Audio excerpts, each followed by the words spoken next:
Pasar Ramadan Jalan Mapanyuki Makassar, tempat favorit berburu kuliner Ramadan.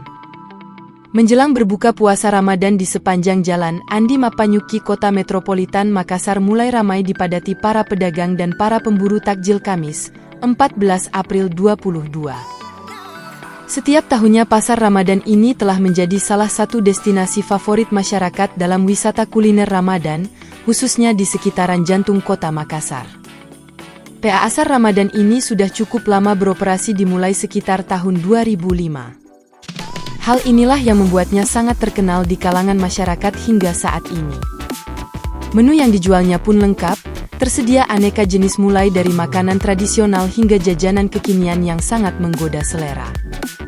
Pasar ini sepertinya wajib dikunjungi saat Ramadan. Selain aneka jenis makannya yang enak dan unik, juga menjadi tempat sangat recommended saat ngabuburit di kota Makassar. Aktivitas pedagang takjil ini biasanya mulai mempersiapkan dagangan pada pukul 14 WITA hingga tutup pada saat setelah maghrib.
Download Tribun X sekarang, menghadirkan lokal menjadi Indonesia.